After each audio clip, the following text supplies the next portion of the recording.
Découvrez dès maintenant votre nouveau portail d'information locale en Meuse, Marne et Haute-Marne. Accédez gratuitement à l'actualité qui vous concerne en temps réel, tous les jours, à tout moment, tout simplement. Retrouvez en plus du direct tous vos programmes en replay ainsi que tous vos jeux concours. Alors, tout de suite, sans plus attendre, rendez-vous sur puissancetélévision.fr. Une consultation citoyenne se tiendra cette semaine à Saint-Dizier. Le lac du Der a retrouvé ses habitués ce week-end.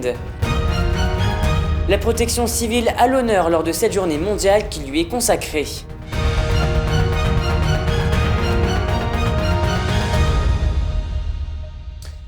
Bonsoir à tous, bienvenue dans votre journal du lundi 1er mars.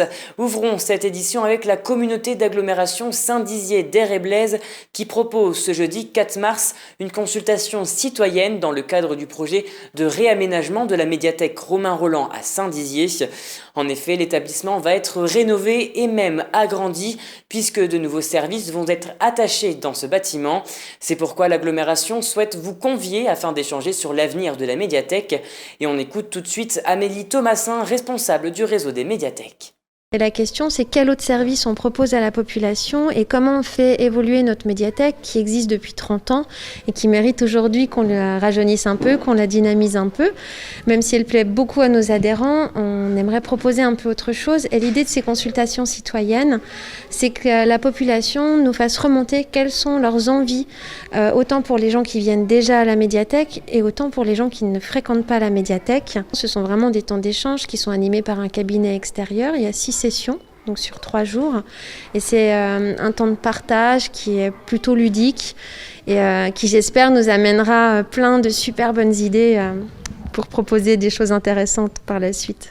Merci à Laura Boinet pour les images et à noter que la première séance se tiendra ce jeudi à 15h30 au centre socio-culturel. Ensuite, 2 séances vous seront proposées le vendredi 5 mars à 10h et à 14h à la médiathèque Romain Rolland et le samedi 6 mars à 10h, 13h30 et 15h30 toujours à la médiathèque. Depuis quelques semaines, le soleil est au rendez-vous, ce qui illumine nos journées.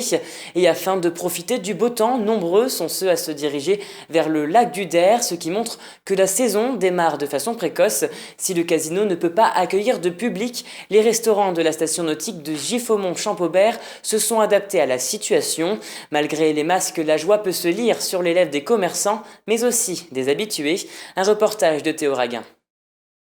Entre les vacances scolaires et le retour du soleil, le lac du Der a rapidement retrouvé ses habitués, heureux d'enfin pouvoir venir profiter du lac pour se promener. Parce que c'est pour promener, déjà nous balader, ensuite promener notre petite chienne, parce qu'elle s'ennuie à la maison, voilà, et profiter du beau temps avec les gens. Ben oui, on est venu surtout pour les 3 enfants, les 3 petits-enfants, les promener et puis prendre l'air, voilà, puis profiter un peu du lieu et du site. Cependant, ces vacances scolaires risquent de ne pas être à la normale. En effet, le port du masque est devenu obligatoire sur la partie marnaise du lac. Les activités nautiques étant restées fermées, les visiteurs sont surtout venus pour profiter de la météo et du paysage. Ah bah c'est sûr que ça limite les activités, mais bon, on va en profiter de ce qu'on a quoi. Ouais, c'est ça. L'avantage du Der, c'est que même si les activités sont fermées, c'est quand même un espace naturel qui est très beau, qui est très bien aménagé. Donc, moi, je pense que voilà, on peut toujours marcher, on peut toujours discuter avec les amis. Ben, voilà, il y a toujours plein de choses à faire. Mais même si les restaurateurs n'ont toujours pas le droit d'accueillir du public, ils ont tout de même voulu répondre à l'appel et dû s'adapter aux circonstances. La solution, c'est comme tous les collègues, la vente emportée. Mais on n'est pas fait pour ça, donc c'est un peu compliqué. Après, il y a beaucoup de promeneurs, mais il n'y a pas beaucoup de gens qui s'arrêtent. Donc on fait avec, on vivote, on essaie de s'en sortir comme on peut, en attendant les beaux jours.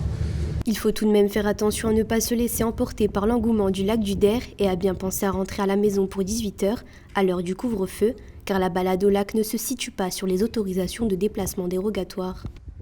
Et poursuivons ce journal avec l'image du jour. Les 3 bâtiments Réunion, Miquelon et Samoa au Verbois ne sont plus. En effet, il n'aura fallu que quelques jours pour que ces 3 bâtiments partent en poussière, une opération qui rentre dans le cadre de la revitalisation du quartier. Les prochains bâtiments à être détruits seront Vulcain et Fidji.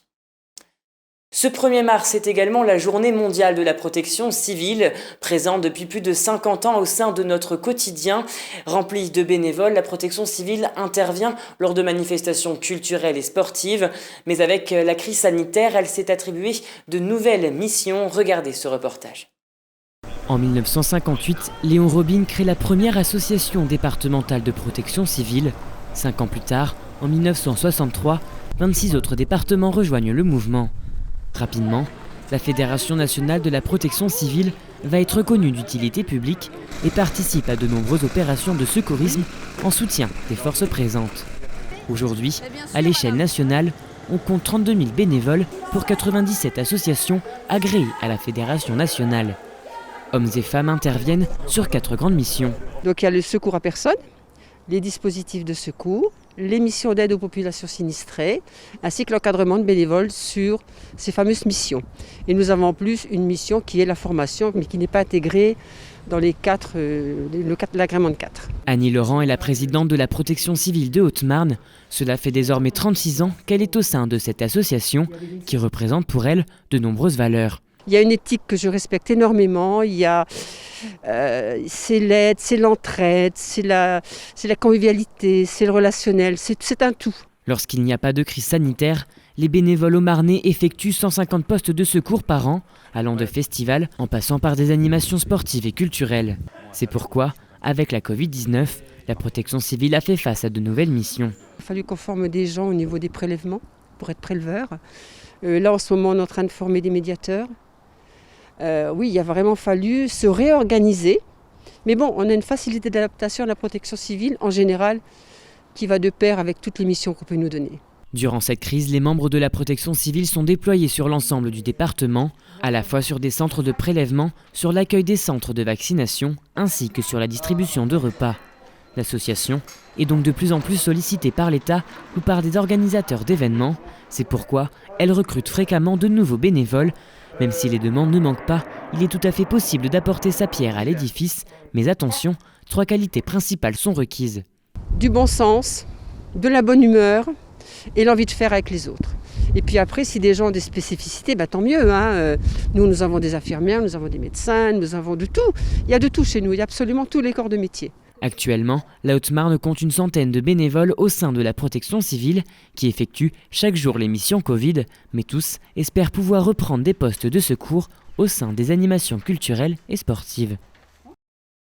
Et c'est la fin de cette édition. Merci à tous de l'avoir suivi. Dans un instant, la météo de demain. Très belle semaine à vous. Toute l'actualité qui vous concerne, à voir et ou à revoir dès maintenant sur puissancetélévision.fr et sur notre application mobile.